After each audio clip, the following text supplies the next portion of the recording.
Buenos días. En el transcurso de la mañana me han estado preguntando, ¿va a dar ponencia? Y digo, en realidad no. O sea, yo vengo a platicar un poquito del trabajo que estamos haciendo en colaboración con la Universidad Politécnica y básicamente a presentar al doctor Rafael, ¿no? Porque él es el que realmente va a hablar aquí, ¿sí? Bien. ¿Por qué es importante el desarrollo tecnológico? ¿Qué objetivo tiene que en algún momento hayamos firmado un convenio de colaboración entre dos universidades, una dedicada al área de la física, la mecatrónica, y nosotros dedicados al área de la salud? Es simplemente aplicar la tecnología para atender necesidades de personas que presentan una discapacidad desde la visión de la neurorehabilitación con un enfoque también de la transdisciplina. Y le pongo ahí herencia, y es porque a lo largo del Congreso hemos estado escuchando a distintos profesionales que nos plantean cómo han trabajado para ayudar a gente que tiene un problema de discapacidad desde distintas ópticas, ¿no? Y cuáles son los paradigmas que hay que empezar a romper para mejorar en este proceso. Y le puse herencia porque aquí hay mucha gente que está en proceso de formación. De hecho, este tipo de eventos se crea para el estudiante principalmente. Sí venimos, compartimos nuestro trabajo, pero el enfoque es transmitir a ustedes una visión de la problemática a la que se van a enfrentar y a heredar, ¿sí? Con la visión de lo que nosotros planteamos a futuro que podamos estar haciendo, ¿no? Y a ustedes les va a tocar desarrollarlo. ¿Y el por qué? Para convertir una casa tecnológica, porque vamos a hablar de domótica, donde se aplica la tecnología en un hogar para una persona que tiene una discapacidad. ¿De qué se trata? De empoderar a las personas con la tecnología. Necesitamos integrarlas desde el punto de vista social y estas tecnologías aplicadas primero en una casa, más adelante se van a poder ver en lugares como estos y en la calle. La accesibilidad, la seguridad y la salud son aspectos básicos de la tecnología aplicada y buscamos que la persona que tiene una discapacidad pueda vivir el confort de la tecnología, pero al mismo tiempo que no limite sus capacidades, que le permita el desarrollo de las capacidades residuales que tienen. Y ahorita que escuchábamos al doctor Medina Cabezas también, el desarrollo de nuevas sinapsis, nuevos procesos sinápticos a través de la tecnología. Ayer que platicaba con Luis Miguel de Noé, que está aquí abajo, estábamos hablando de lo importante de la conferencia que va a dar, creo que el día de mañana, ¿va? Después de nosotros, de la importancia de la realidad aumentada también en el desarrollo de sinapsis, ¿no? Y bueno, mucho tiene que ver esto del desarrollo tecnológico. ¿Por qué es importante? Para muchos, esta imagen que ven aquí es del Centro Nacional de Rehabilitación Rancho Los Amigos, donde desarrollaron el pulmón de acero para que pudieran respirar pacientes con poliomielitis, que si bien es cierto fue erradicado por ahí de los 50 en México, el riesgo que hay de que reaparezca como epidemia es elevado porque la gente se ha dejado de vacunar, ¿sí? Y bueno, ¿qué veíamos? Que en aras de la ciencia se desarrolla un pulmón para que los pacientes que tenían problemas en la mecánica de la respiratoria, en el automatismo, el pulmón hacía eso por ellos, pero los confinaba a una jaula de metal, ¿sí? Donde cambiaban las presiones y ese cambio en las presiones generaba su movilidad torácica y la respiración. En ese momento se salvó muchas vidas. Ahora, es igual una foto de niños con poliomielitis y en ese momento el desarrollo de la tecnología nos daba para hacer estos aparatos de aluminio donde se insertaba el zapato. Si se dan cuenta en algunas imágenes con incrementos en el tamaño de la suela, porque los imbalances musculares generaban alteraciones en el crecimiento del niño, ¿no? Y en la actualidad, este tipo de equipos robóticos, que desde el inicio que empezamos las pláticas con la Universidad Politécnica, lo primero que se puso en la mesa es el desarrollo de un exoesqueleto, ¿no? Y es algo en lo que seguimos presionando, ¿no? Pero ¿qué harían estos pequeños en esa época o en la época actual que no tienen el recurso para poderse mover de esta manera, ¿no? Entonces, el hecho de que se junten dos universidades para hacer este desarrollo tecnológico lo que busca es abaratar todos estos procesos. Bien, ¿qué requerimientos tenemos para una casa domótica? Bueno, pues, lo primero que tuvimos que hacer fue sentarnos y empezar a establecer un lenguaje común. Nosotros, los que estamos en el área de salud, tenemos que hablar de física, tenemos que hablar de fuerzas, tenemos que hablar de biomecánica, de electrónica, ¿sí?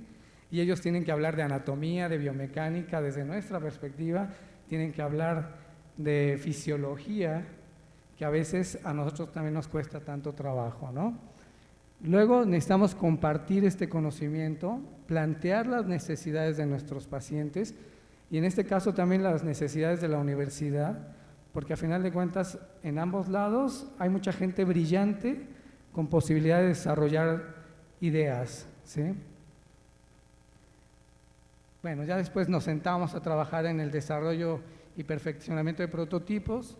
Nosotros ahorita en el CEMUSH tenemos un podoscopio que nos ha transferido la Universidad Politécnica, un podoscopio electrónico que se desarrolló a base de un Kinect, un espejo que se ilumina con una luz fluorescente, ¿no? Y ya en el caso de Cristian, de la maestra Pamela y el mío, nos toca hacer que funcione para que nos dé la información que necesitamos para hablar de propiocepción, de equilibrio, de marcha, de muchos aspectos, ¿no? Después es registrar, medir y, como dice el doctor Medina Cabezas, compartir, ¿sí? Eso es lo más importante. Bien, y les presento aquí el equipo. Desgraciadamente no pudieron estar con nosotros, pero está el doctor Canchola, que él está desarrollando un sistema similar a la tomografía axial a través de luz, ¿sí? Y lo que busca es precisamente simplificar el proceso de una toma de imagen, ¿no? Y decíamos, si lo logra, pues ahí vamos a tratar de estar pegados con él, ¿no?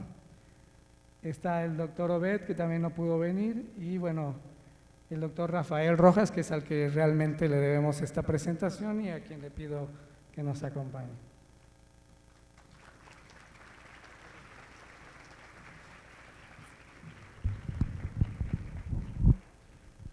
Bueno, antes que nada, muy buenos días a todos, jóvenes y bueno, no tan jóvenes. Agradecer al doctor Cubillo esta invitación, a Emilio, muchísimas gracias por permitirnos estar por acá. Nefi, muchas gracias. A todos los miembros de esta comunidad académica, muchísimas gracias por permitirnos estar aquí con ustedes. Como decía Emilio, somos un equipo multi y transdisciplinario. El doctor Canchola es el óptico, él es el que trabaja con la parte de láseres, ultrasonidos, etcétera, etcétera. Como dice Nefi, como dice Emilio, está trabajando con lo que es una tomografía axial computarizada, pero en lugar de emitir radiación ionizante, él emite luz y capta ultrasonido. Entonces, bueno, lo que se pretende es eliminar la exposición de las personas a esa radiación ionizante. El doctor Obed es el mecánico del equipo, él es el que sabe de fuerzas, calores, materiales, resistencia de materiales, etcétera. El doctor Arroyo, que es el que tenemos por acá, él es el mioeléctrico, él es el doctorado en electrónica. A partir de, bueno, su tesis doctoral fue un sensor mioeléctrico no invasivo. Y bueno, el doctor Rafael Rojas, pues es el chismoso del grupo, el que anda en los moles y ese tipo de cosas, y es el que le tocó andar por acá. Bueno, mi doctorado en mecatrónica, y de hecho vengo a presentarles un resumen de la presentación de la disertación doctoral, fue una casa domótica controlada por instrucciones de voz. Yo siempre he dicho que este tipo de investigaciones deben de nacerte a ti, investigador, por algo que te nazca, algo que necesites resolver y no que sea la ocurrencia de tu asesor. En mi caso, 2 años después de que yo nació una hermana mía con un problema de mielomeningocele, no cerraron 2 vértebras y ella no tenía movimiento ni sensibilidad del ombligo hacia abajo. Entonces, bueno, confinada obviamente en una silla de ruedas desde el nacimiento.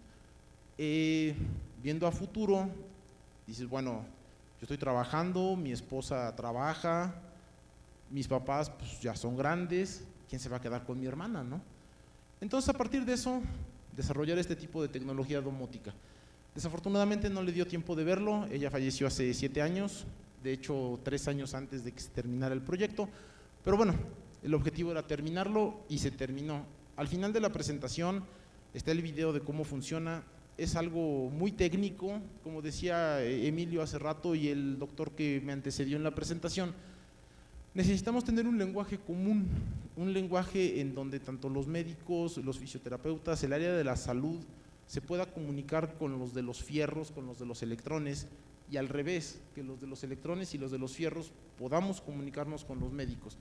Aquí Emilio me ha llegado allá en la universidad y también en reuniones que hemos tenido allá en CEMUCH con términos, digo, no, ni siquiera los podría repetir, ¿no?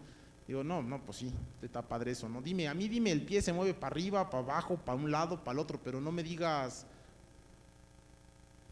de aversión, no. O sea, esos términos son muy raros para nosotros, ¿no? Así como para ustedes utilizamos un término, probablemente histéresis, términos muy diferentes entre los 2 lados, ¿no? Nosotros no sabemos las necesidades que ustedes tienen, pero sí sabemos cómo resolverlas.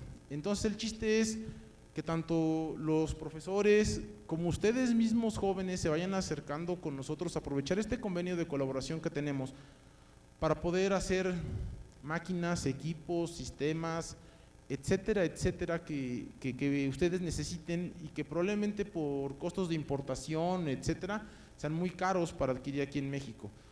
Tenemos alguna limitante, sí, en cuanto a la tecnología que tenemos aquí en México, pero bueno, se pueden conseguir sensores, se pueden conseguir emisores de luz, ultrasonidos, etcétera.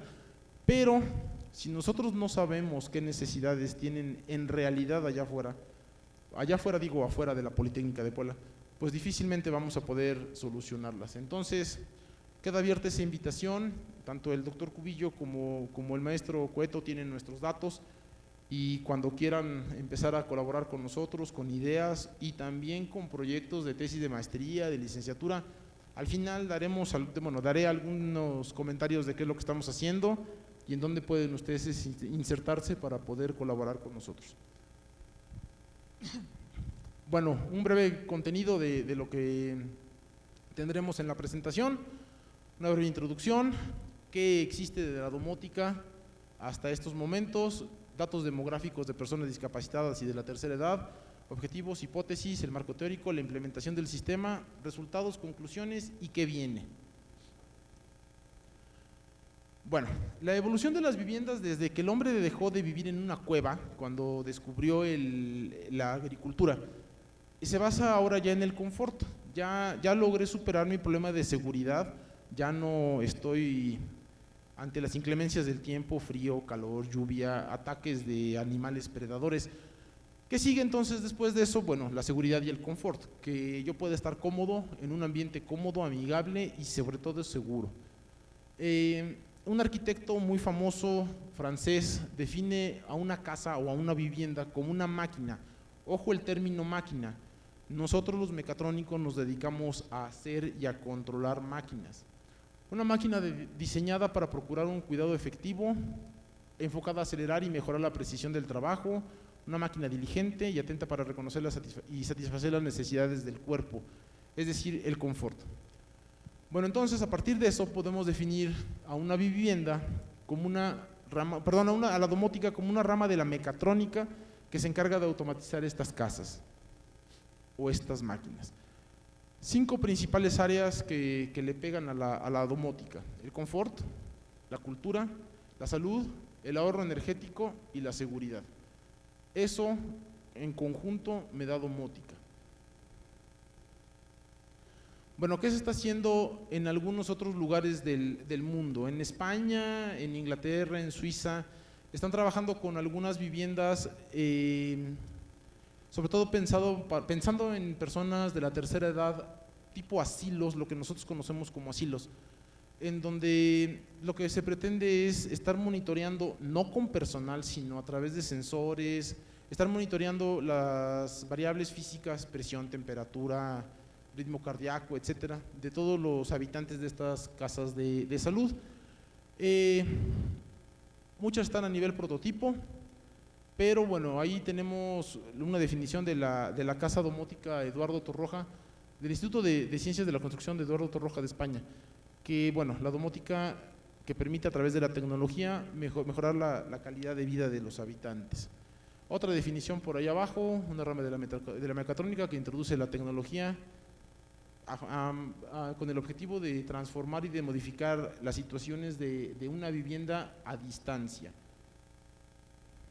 Bueno, ¿qué vamos a tener como arquitectura de un sistema domótico? Vamos a empezar con el usuario. ¿Qué necesidades tiene el usuario? A partir de esto tenemos los sensores, me parece que por ahí dice sensores. Bueno, ustedes sí pueden ver mucho mejor desde allá abajo. Esta es la arquitectura básica de un sistema domótico. Empieza con la persona y termina con un actuador, con un foco, con una licuadora, con una puerta, con una persiana, con lo que yo voy a hacer o que hago de forma normal. Yo que puedo caminar, voy, me levanto, prendo un apagador, prendo la licuadora, prendo la televisión. Bueno, no lo vamos a hacer de forma normal. ¿Por qué? Porque estamos confinados en una silla de ruedas o ya somos demasiado adultos y es peligroso que en la noche, si se me olvidó apagar la luz de la cocina, baje a la cocina, apague la luz y vuelva a subir. El riesgo de estar en una escalera para una persona de la tercera edad, pues sí es complicado. Bueno, en Norteamérica, Estados Unidos también tiene bastantes desarrollos domóticos. Ahí podemos ver algunos desarrollados por algunas de las principales universidades. Bueno, el MIT, el Instituto Tecnológico de Massachusetts, pues es el que lleva la punta de lanza en muchas investigaciones, no precisamente en el lado de la domótica, sino en general, ¿no? Están estudiando el comportamiento de los habitantes para poder predecir qué es lo que va a hacer dentro de 5 minutos y que la casa responda a esas actividades, pero antes de que él las requiera. En la Universidad de Missouri también estamos a zonas de edad avanzada y seguimos instrumentando, ¿no? Estos desarrollos son predictivos, se quieren adelantar a las necesidades. Lo que nosotros hicimos en esta tesis doctoral, bueno, no nos adelantamos, simplemente si yo le digo a la casa enciende el patio, pues se va a encender la luz del patio. Nuevamente en Norteamérica tenemos esta casa de retiro. Insisto, está mucho trabajándose por ese lado en casas de retiro. Y bueno, la aportación de nosotros, ¿no? El Centro Nacional de Investigación y Desarrollo Tecnológico de Cuernavaca, en conjunto con la Politécnica de Puebla y ahora ya con el CEMUCH integrado en esta red de colaboración. En Japón, bueno, tenemos 13 viviendas reales construidas, no a nivel prototipo, sino realmente que existen y que es para personas de la tercera edad y están utilizando técnicas para el diagnóstico médico, enfocado mucho en lo que es Parkinson, bueno, mal de Parkinson, disculpen si no utilizo los términos correctos, personas con diabetes y personas con problemas de equilibrio provocado específicamente por algún problema en el oído. En la Universidad de Osaka, en Japón también, están previendo comportamientos inusuales en los habitantes, sobre todo para personas que están teniendo problemas a nivel neurológico, Alzheimer, etcétera, y que las personas no vayan a hacer condiciones que pongan en riesgo su salud, dejar abiertas las llaves del gas, dejar abierta el agua, etcétera, varias condiciones que pueden poner en riesgo su salud. Nuevamente en Corea están trabajando a través de dispositivos móviles, teléfonos celulares o tablets para poder modificar las condiciones de una vivienda. Bueno, si le podemos seguir por ahí, pues nos podríamos tardar un muy buen rato en esta revisión del estado del arte, ¿no? Las diapositivas de la presentación se quedaron allá con la persona que me está haciendo el favor de controlar la presentación. Está a su disposición en el momento en el que la necesiten. En Europa seguimos con desarrollos domóticos y bueno, ¿qué tenemos como resumen de toda la investigación que se hizo sobre el estado actual? Se está trabajando mucho en el cuidado de las personas de la tercera edad y en la seguridad de las viviendas. En eso se resume todo lo que se está haciendo en todo el mundo.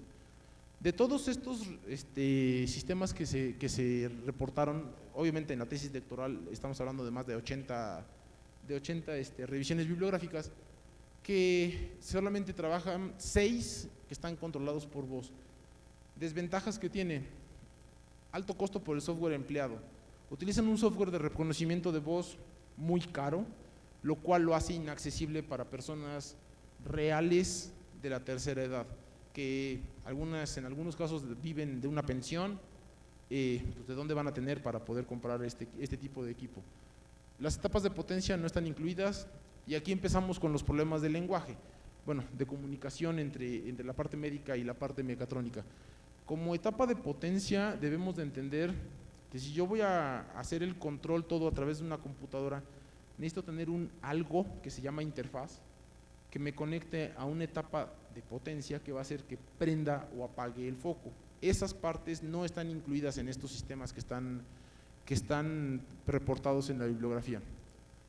Tenemos muy poca distancia entre lo que es el procesador y los actuadores, entre la computadora en donde voy a reconocer la voz y el foco que voy a encender. No puedo estar en el baño y que se prenda la luz de la recámara.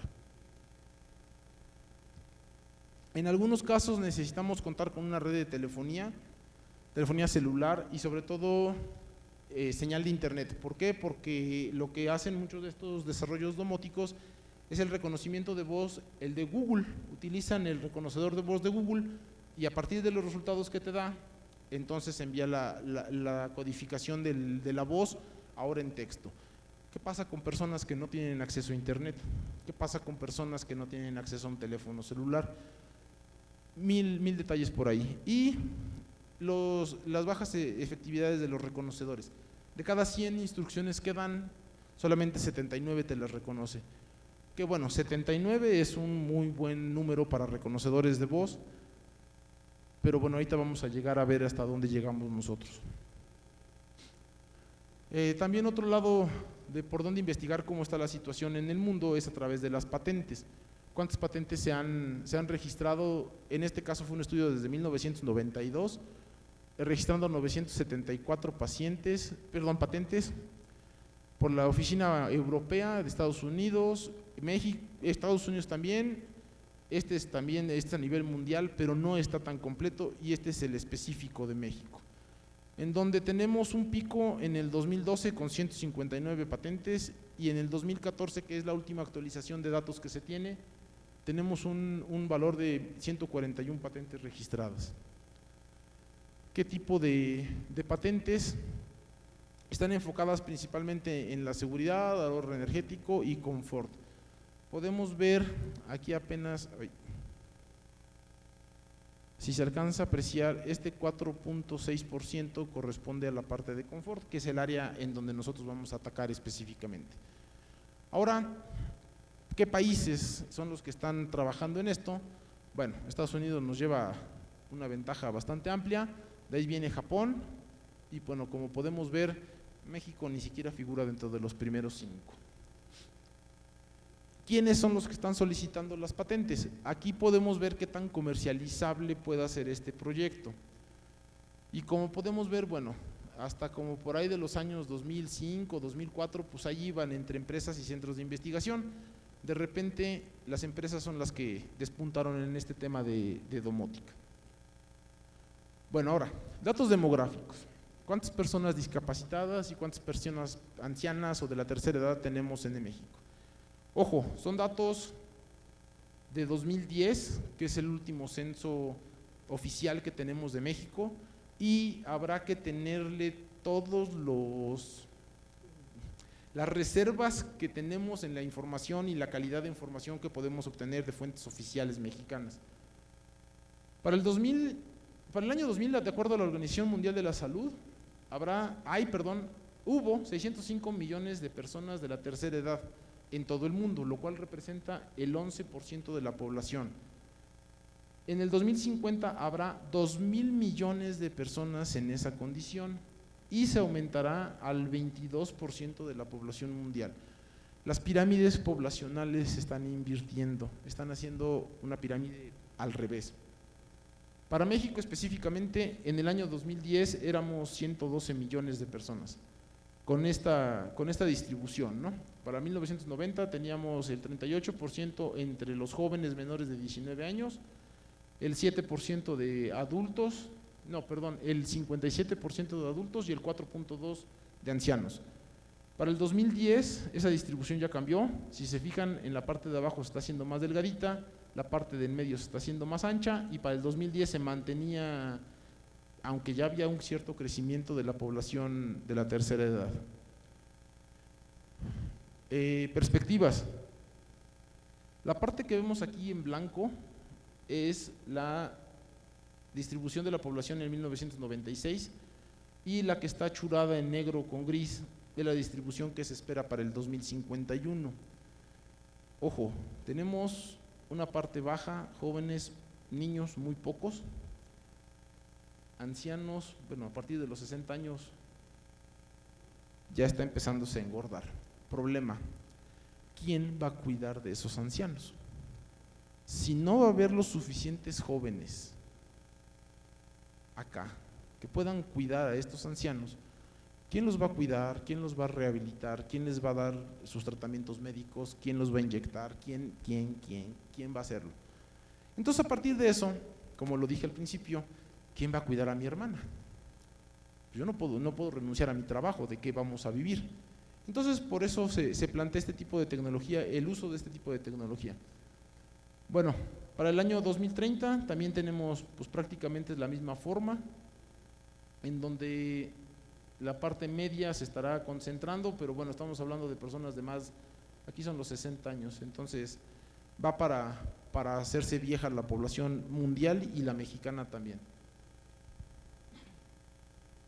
Ok, ahora dentro de las personas discapacitadas, en México 2010, dato 2010, había 5.700.000 personas discapacitadas, o con alguna discapacidad, perdón, de las cuales el 51.1% son mujeres y el 48.9% son hombres.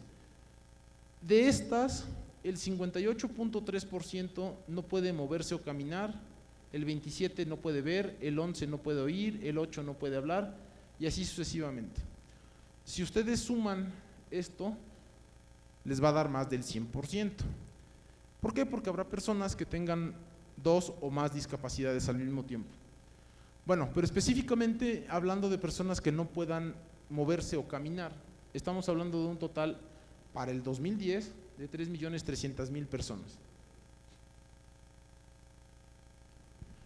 El objetivo de la investigación: desarrollar un sistema domótico capaz de controlar el funcionamiento de diversos dispositivos colocados al interior de una vivienda mediante comandos de voz, a fin de que las personas discapacitadas o con capacidades diferentes, específicamente motrices y de la tercera edad, puedan manipular de forma sencilla dichos dispositivos.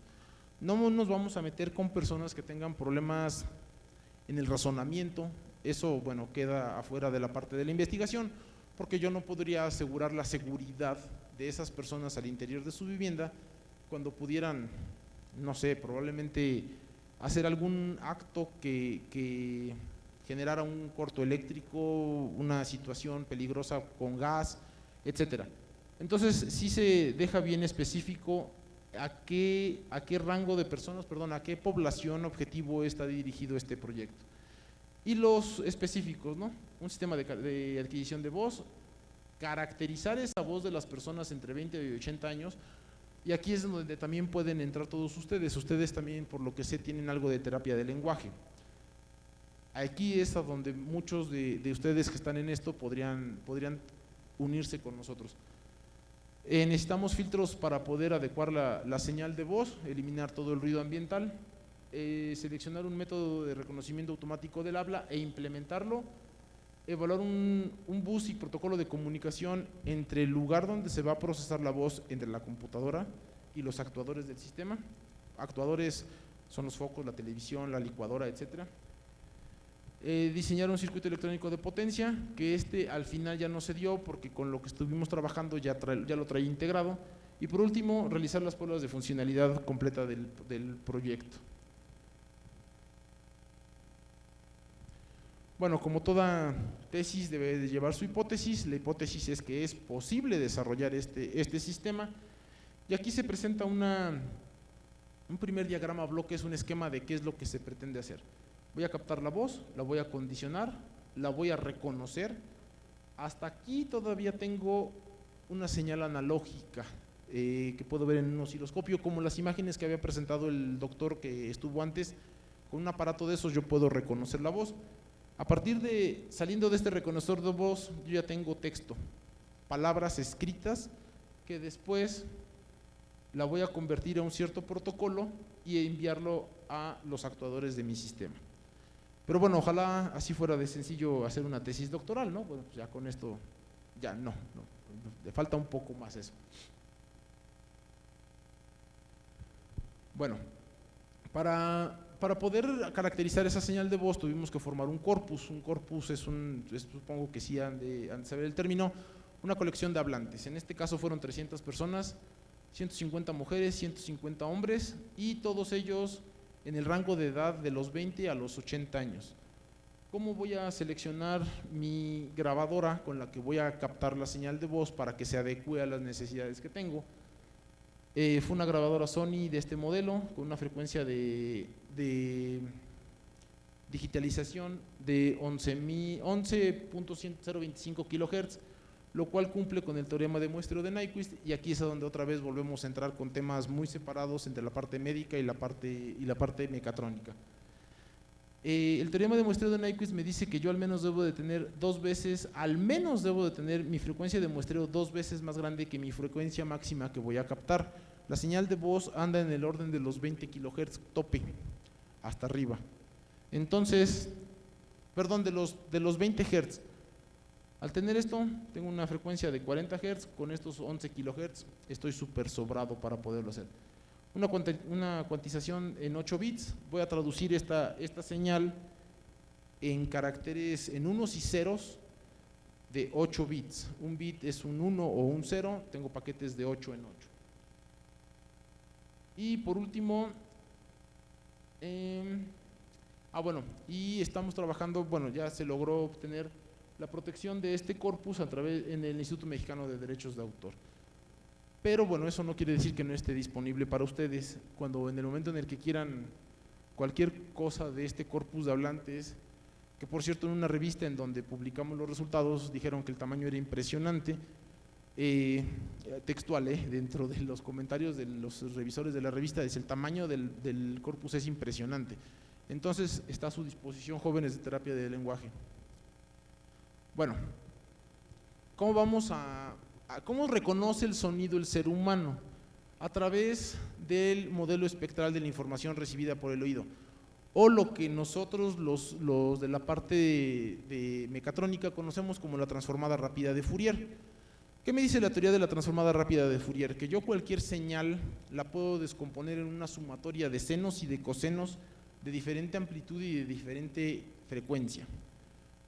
Yo aquí tengo mi señal en el dominio del tiempo, es decir, en este eje yo tengo tiempo y en este eje yo tengo amplitud, voltaje.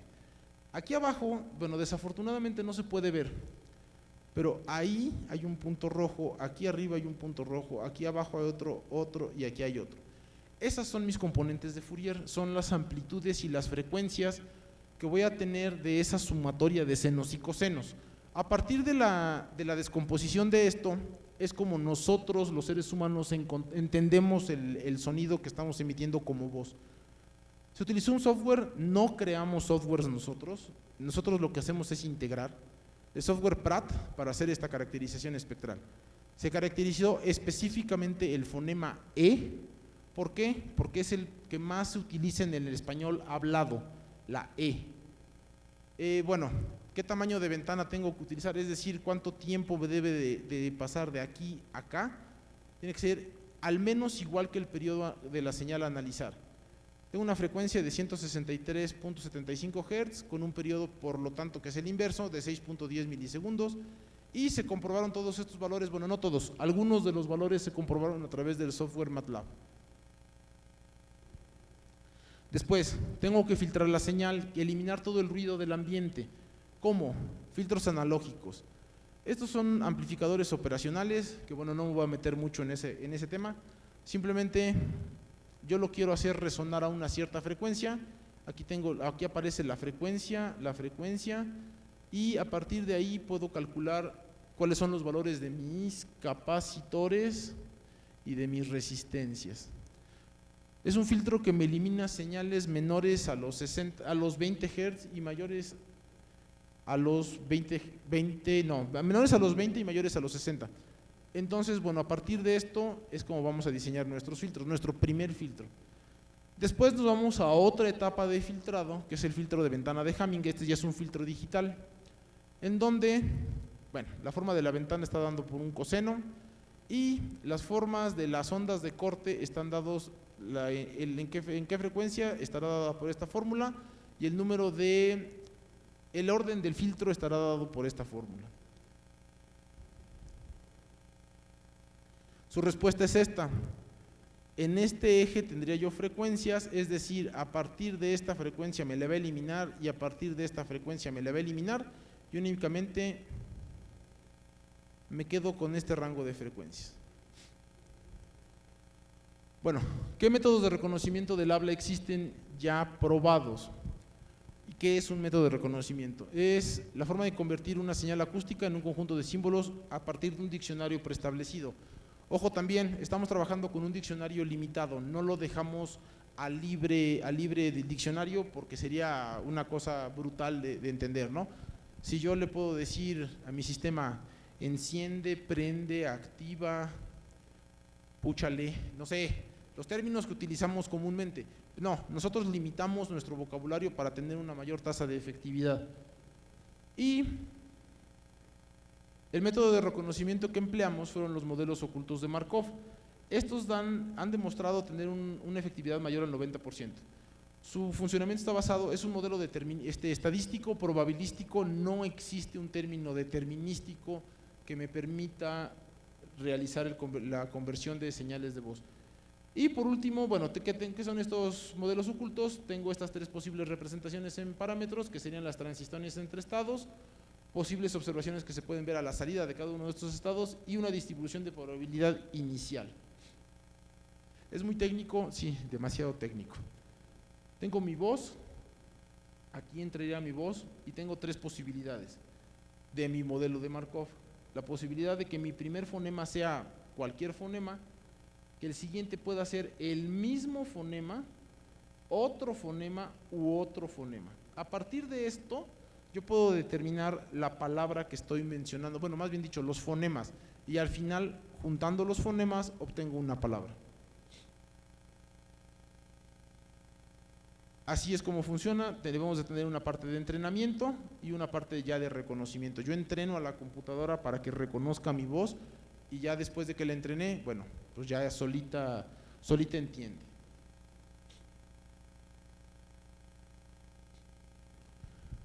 ¿Cómo voy a transmitir la información desde mi reconocedor de voz hasta mis actuadores del sistema? Bueno, que es un bus, un camino físico a través del cual transmito la información y puede ser guiado o no guiado. Guiado, entiéndase que tiene cables, y no guiado por señales de radiofrecuencia. Y el protocolo de comunicación, que es el conjunto de las reglas a través de las cuales tengo que mandar la información, es decir, la semántica. Si yo estoy hablando en español, tengo que tener forzosamente un orden de la forma en cómo voy a decir las palabras, si no, no me van a entender. Bueno, a partir de eso se hizo una revisión de la literatura de todos estos buses y protocolos.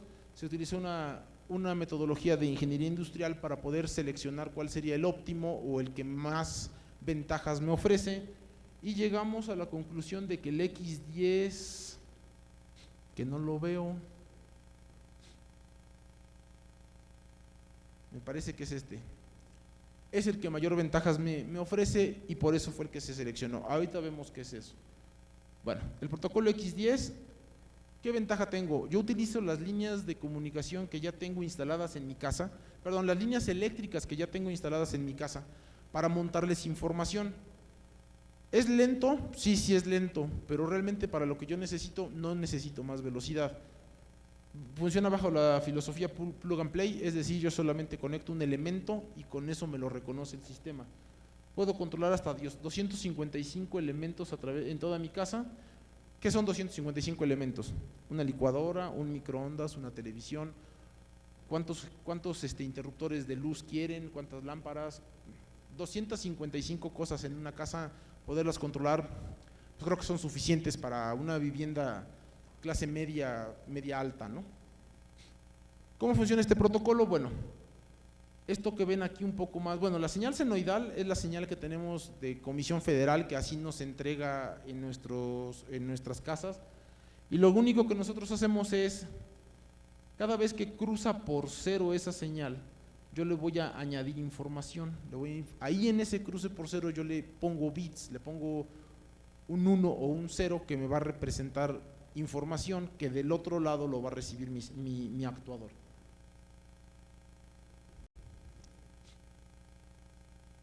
Bueno, ya a manera de implementación, el primer diagrama que vimos se empieza a traducir en algo un poco más complicado. Bueno, para empezar, tengo que poner diferentes formas de captar, bueno, diferentes micrófonos en diferentes lugares de la casa. En este caso, bueno, quedaron representados 3, todo se trabajó con 3 en el proyecto, para que yo a lo mejor tengo que poner uno en aquel extremo de la casa, otro por allá y el otro por allá, para que en cualquier lugar de la casa me oiga la computadora o la casa sea la que me oiga, ¿no? Tengo que poner un selector de canal de audio. ¿Por qué? Porque si en algún momento se llegara a dar la circunstancia de que 2 personas a 2 micrófonos diferentes le hicieran 2 solicitudes diferentes, la computadora podría llegar a tener algún problema de que se le encimen las señales. Entonces, lo que aquí hicimos fue, bueno, solamente vamos a dejar pasar la primera de las 3 instrucciones que me llegue. ¿Qué problema tengo? Bueno, pues que tendría yo que repetir el enciende la cocina, por ejemplo. Pero bueno, con eso elimino un problema de solapamiento de señales. Después de eso, el filtro pasabandas analógico, que fue el que presentamos hace rato, el filtro digital, el software para el reconocimiento de voz.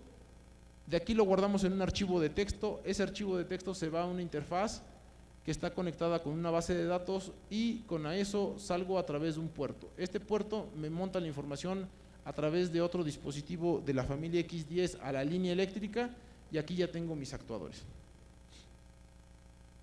¿Cómo funciona mi selector de canal de audio? Insisto, estas ya son partes muy técnicas. Todo está basado en un microcontrolador y en un multiplexor analógico. Capto las señales, la primera señal que le llega al microcontrolador va a ser la que me va a dejar pasar este multiplexor, y únicamente tengo una salida que va hacia la computadora. Mi filtro analógico, perdón. No es cierto, esta es la implementación de ese selector de canal de audio. Actualmente existe algo que se llama Arduino. Es un avance tecnológico brutal que nos permite programar rapidísimamente. Bueno, me acaba de hacer señales un poco obscenas, Emilio, entonces vámonos un poco más rápido. La implementación de los filtros, su respuesta, aquí lo estoy midiendo en un osciloscopio. Bueno, ¿qué ventajas obtengo de haber filtrado la señal? Mi señal original es la que está aquí arriba. Si se fijan en estos círculos rojos, bueno, en estos óvalos rojos, yo tengo ruido. Después de filtrarla, aquí ya no me aparece ese ruido, aquí ya no me aparece ese ruido, aquí ya no me aparece el ruido. Y eso me va a mejorar mi calidad en el entendimiento de la voz, de la instrucción. Y si lo queremos hacerle un zoom, lo que yo obtengo es esto. Tengo mi voz y un chorro de ruido. Aquí abajo ya no la tengo. Después tuvimos que hacer un desarrollo de 5 aplicaciones diferentes para poder llegar al producto final. Me voy al producto final.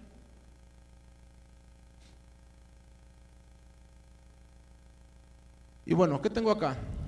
Voy a tener señal de voz, que son los micrófonos, entro al reconocedor de voz, de aquí lo convierto a texto, de aquí lo compraron en una base de datos y salgo de esa base de datos, lo comunico con el sistema X10, aquí está todo el sistema X10, un detector de cruce por cero, un aislante, etcétera, mucha tecnología electrónica allá adentro, y de aquí ya salgo a los actuadores de mi sistema. Mi diagrama de flujo de cómo funciona este sistema y la interfaz. Yo aquí tengo que señalar que le voy a decir a la cocina o a cualquier lugar de mi casa, como podría ser,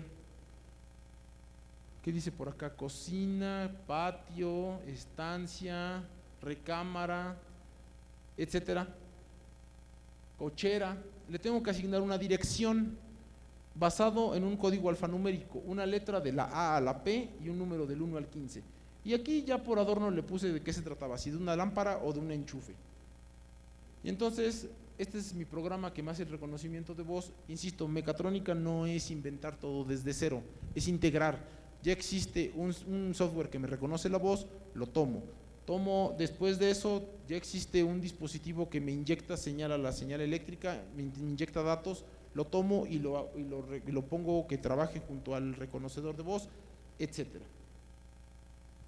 Resultados. Primero, una fuerte caracterización de la señal de voz, en donde tengo una frecuencia fundamental caracterizada de esta forma, de las 4 primeras formantes de voz, la frecuencia fundamental, el primer término de Fourier, el segundo, el tercero, el cuarto.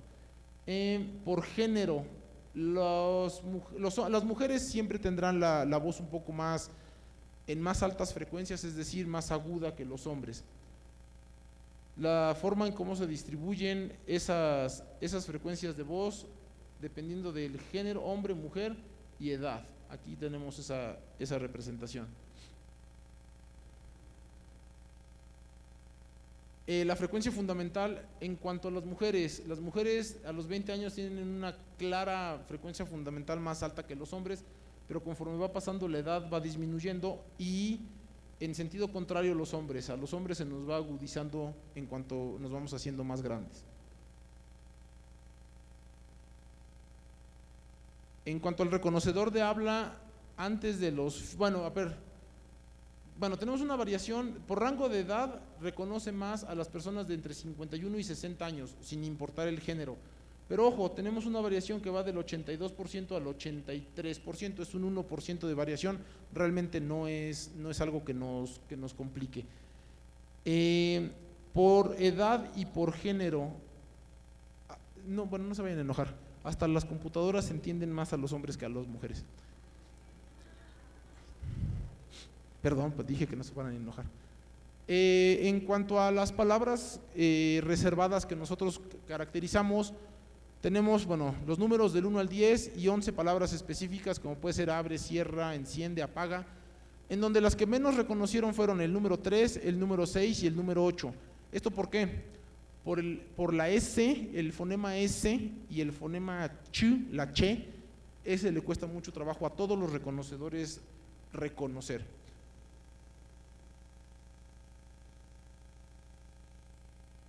En cuanto a nuestro sistema de reconocedor de voz, tenemos el CCLU, que es el sistema de reconocedor de voz, y lo comparamos contra uno de Google. El CCLU sin filtrar, o sea, sin haberle puesto los filtros, estábamos en el orden del 80%, mientras que Google estaba en el orden del 90%. Lo filtramos, llegamos al 93% y Google aumentó muy poco. Entonces, una etapa de filtrado sí es bastante necesaria en este tipo de reconocedores. Bueno, en cuanto al bus de comunicación, presenta unos resultados del 99, 97, 100% ante cargas normales.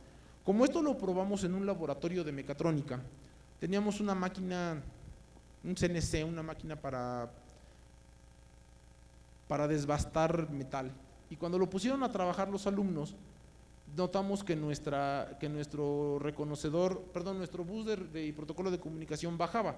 Al fin y al cabo yo le estoy montando señal a una señal de voltaje de alterna. Este tipo de dispositivos meten mucho ruido a la señal, pero bueno, creo que ninguna persona normal tendría un CNC en su casa, entonces sería muy poco probable. Muchas gracias. Costos. Con todo, estamos hablando, bueno, hace 2016, hace 3 años, estamos hablando de 9,000 pesos para poder controlar 18 elementos diferentes. Ese fue uno de las cosas que nos pusimos como objetivo, algo que fuera muy barato y que no requiriéramos de una computadora súper grande para poder trabajar. De hecho, trabajamos con una Pentium 4. Seguramente muchos de ustedes no sabrán qué es una Pentium 4. Emilio, sí, tú sí sabes. Exacto, una Lentium. Bueno, resultados. Este es el video con el que creo que queda más que claro los resultados que obtuvimos.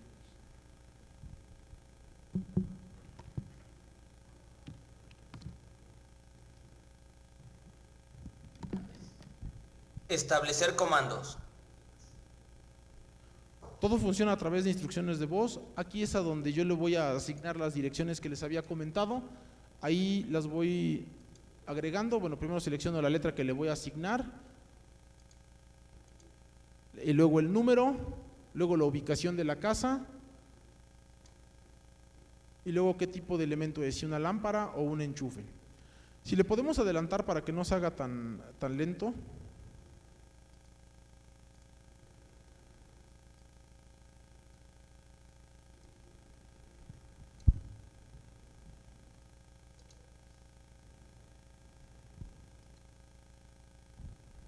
Bueno, ahí le seguimos agregando las ubicaciones, pero bueno, lo que realmente me interesa que vean está como dentro de 1 minuto más adelante. No sé si se pueda adelantar.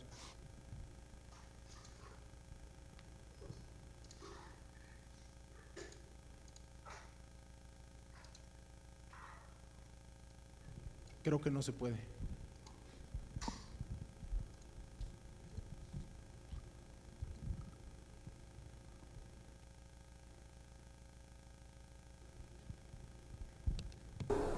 Enciende baño.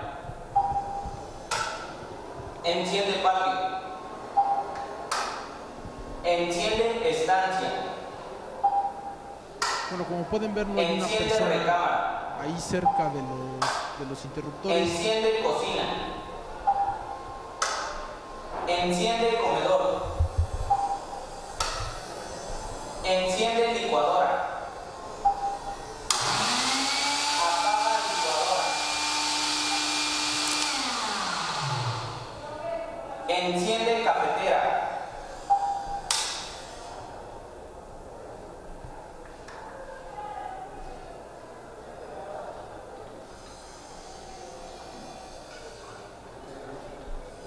No había para Apaga café. cafetera. Enciende televisión.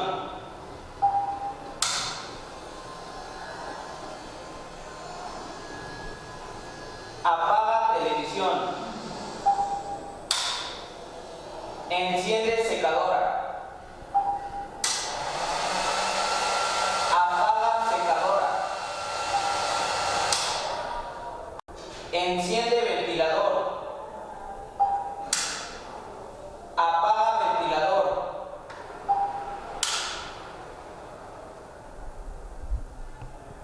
Ok, si le podemos poner Apaga pausa. baño.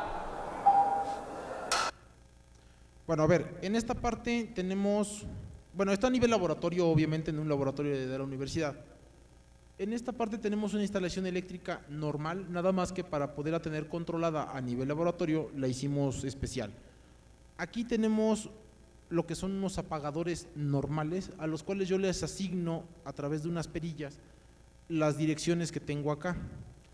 Si se fijan, bueno, no hay ninguna persona más en el laboratorio más que la que está grabando. Este es un alumno que por alguna falta académica tuvo que servir de esclavo un rato, entonces sirvió de esclavo haciendo este video y hasta quedó un poco impresionado. Aquí, bueno, está muy limitada la distancia. Conseguir un micrófono ambiental es caro, entonces lo dejamos con unos micrófonos normales, pero el sistema está funcionando y sigue funcionando allá en la universidad. De hecho, lo tienen como algo demostrativo. Si le podemos dar siguiente. Bueno, a manera de conclusión, el sistema está funcionando.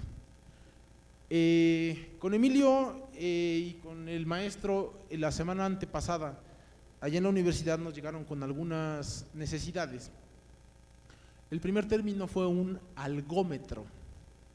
Dije, pues, ¿qué es eso? ¿Vamos a medir algo o qué? Bueno, es para medir el dolor, después nos explicaron, ¿no? Estamos trabajando en eso. Y el otro sistema para medir la fuerza que ejerces, no sé cuál es el término que utilices, Emilio, pero bueno, esto es en lo que estamos trabajando en la Politécnica de Puebla y estamos empezando ya a migrar totalmente a la parte que necesiten ustedes, la parte de neurorehabilitación, la parte de fisioterapia, para medir, para ejercitar, etcétera, etcétera. Lo que ustedes necesiten, jóvenes, muchísimas gracias. Cualquier duda, estoy a sus órdenes.